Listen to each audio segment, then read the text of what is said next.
यहाँ पे सिर्फ हम ये बातें करेंगे कि कौन सा ऐसे स्मॉल कैप म्यूचुअल फंड है जो हमें से बेस्ट रिटर्न देते आ रहा है जब से ये लॉन्च हुआ है उस समय से। चलिए हम लॉन्चिंग डेट को भी जानेंगे और कितने समय का एक्सपीरियंस है इस फंड के साथ में, उसके बारे में भी ऐसे बात करेंगे और साथ में ऐसे ग्रोथ रेट का बात करेंगे जो कौन सा म्यूचुअल फंड हमें कितने % का ग्रोथ ऐसे दी। गाइस, अगर हम बात करते हैं SBI small cap mutual fund का, तो ये म्यूचुअल फंड बहुत ही ज़बरदस्त म्यूचुअल फंड है दोस्तों। यहाँ पे देख रहे हैं 25.67% का ग्रोथ दिया है। जनवरी 2013 में लॉन्च हुआ था दोस्तों, उस समय से अभी तक ऐसे 25.67% का ग्रोथ देते ही आ रहा है दोस्तों। रेटिंग ग्रोथ की अगर बातें करते हैं तो 25.67% का ग्रोथ ऐसे कैलकुलेट किया गया है।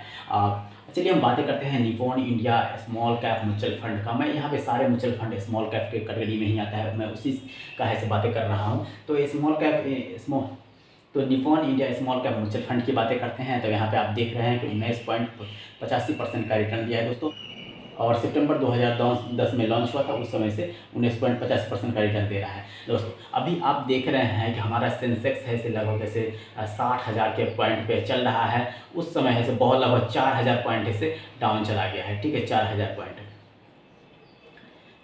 पॉइंट से डाउन जाने का मतलब ये होता है कि जब ये है लगभग ये भी अगर 4,000 पॉइंट डाउन नहीं था जिस समय, उस समय अगर कैलकुलेट करते इस फंड को, तो ये भी फंड आपको लगभग ऐसे 23-24% का ऐसे ग्रोथ दिखाता है दोस्तों। कभी कभी तो ये 27-28% का भी ग्रोथ दिखाता है। ठीक है, डिपेंड करता है कि मार्केट में, क्योंकि स्मॉल कैप है ना, इसीलिए थोड़ा सा फ्लक्चुएशन होते रहता है। बट हमारा अभी इतना मार्केट गिरा हुआ है, फिर भी ऐसे 19.85% लगभग 20% का रिटर्न से यहाँ पे दर्ज किया गया है।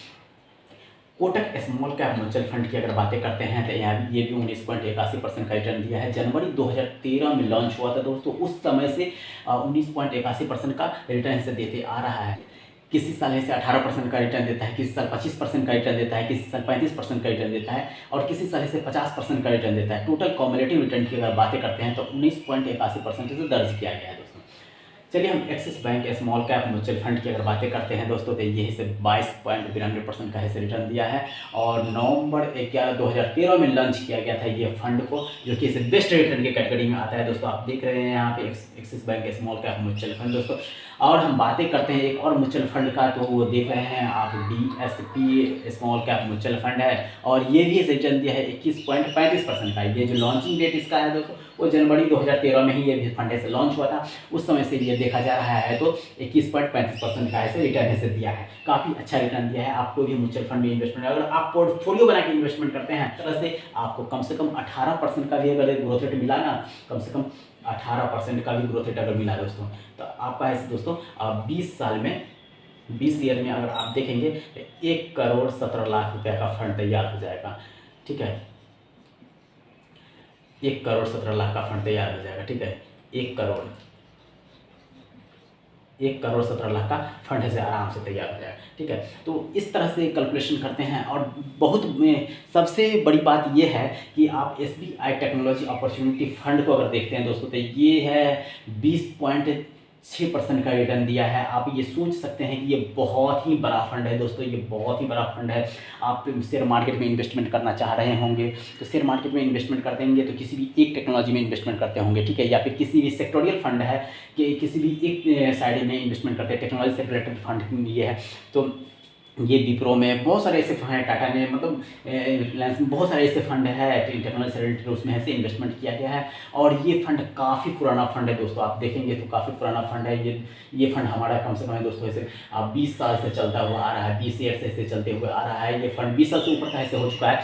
ठीक है, अगर हम बातें करते हैं निपॉन इंडिया ग्रोथ फंड का, तो इस फंड का दोस्तों एज जो है 27 ईयर का हो चुका है। ये फंड दोस्तों 27 ईयर से अगर रिटर्न की बातें करते हैं तो 22.35% का ऐसे रिटर्न दिया है। निपॉन ग्रोथ फंड है, ये मिड कैप कैटेगरी में आता है दोस्तों। मिड कैप जैसे हम लोग यहाँ पे बोलते हैं ना स्मॉल कैप, तो यहाँ पे स्मॉल कैप ये सारे स्मॉल कैप फंड है दोस्तों, स्मॉल कैप। इसी तरह ये मिड कैप के कैटेगरी में आता है निपॉन इंडिया। ये सेक्टोरियल फंड के कैटेगरी में आता है, क्योंकि सेक्टर वाइज से ये डिपेंड करता है, सेक्टर वाइज से टेक्नोलॉजी में इन्वेस्टमेंट किया गया है, तो इसीलिए सेक्टोरियल फंड कहा जाता है। ठीक है, लगभग 10 साल का फंड ये हो चुका है, ठीक है। तो आप अगर कैलकुलेशन करते हैं ओवरऑल, तो 1% के हिसाब से आप कैलकुलेशन करेंगे तो यहाँ पे आपको काफ़ी कम हो जाएगा दोस्तों। हाँ, आप ये भी किए होंगे कि आप ऐसे देखे होंगे 5 साल का कैलकुलेशन देखे होंगे, तो आपको ऐसे दिखाया होगा 18% 17% का रिटर्न दिखाया होगा। आप 2013 से देखें ना, 2010 से देखें, 2013 सारा है, ये फंड का 27 साल हो चुका है। अगर आप 27 साल से नहीं देखेंगे 27 साल का, तो आपको कैसे पता चलेगा कि 22% का ग्रोथ रेट दिया है। अगर 5 साल का देखेंगे तो 5 साल में पता चलेगा ये 18% का दिया है, 15% का दिया है, या फिर यही है 15% है। बहुत सारे ऐसे कारण होते हैं जिसके कारण से बहुत सारे ऐसे म्यूचुअल फंड ऐसे कम ग्रोथ देते हैं, जैसे फ्लक्चुएशन होता है, गवर्नमेंट स्ट्रेटजी होता है, बहुत सारे ऐसे चीज़ होते हैं जिसके कारण से हमारा शेयर मार्केट डाउन चला जाता है और ग्रोथ रेट हमारा ऐसे गिर जाता है, ठीक है। इसी कारण अगर आप इन्वेस्टमेंट पे ध्यान देते हैं और ये सारे म्यूचुअल फंड को एक पोर्टफोलियो बना के अगर आप इन्वेस्टमेंट करते हैं, तो ये बेस्ट पोर्टफोलियो कहा जाता है दोस्तों। बेस्ट पोर्टफोलियो में से एक ये कहा जाता है, और आपको ऐसे 18% का ऐसे ग्रोथ रेट मिलता है, तो आपको ऐसे दोस्तों फंड, ज़बरदस्त फंड तैयार होगा। अगर आप इन्वेस्टमेंट करना चाहते हैं तो इस सारे फंड को एक पोर्टफोलियो बना के इन्वेस्टमेंट करें, इस सारा अच्छा ग्रोथ मिलेगा। जैसे कि हम समझते हैं कि कोई भी मार्केट अगर गिरता है, ठीक है, तो गिर के कहाँ पे आ गया, ये आ गया दोस्तों, अभी गिर के ऐसे मार्केट 4000 गिरा है तो 19.85% पे आ गया, ये 19.81% पे आ गया, 21.35% पे आ गया, ठीक है, मार्केट गिर गया तो पहुंच गया, ठीक है। अगर आप ऐसे किसी और फंड में इन्वेस्टमेंट करते हैं तो वो भी 18% का या 17% का रिटर्न देता है, तो वो भी तो कुछ ना कुछ गिरेंगे, 2-3% अगर गिरेंगे, 2 ही 3% गिरेंगे, तो आप सोच सकते हो कि 14% ऐसे 13% 14% रिटर्न तो उसमें भी आ जाएंगे।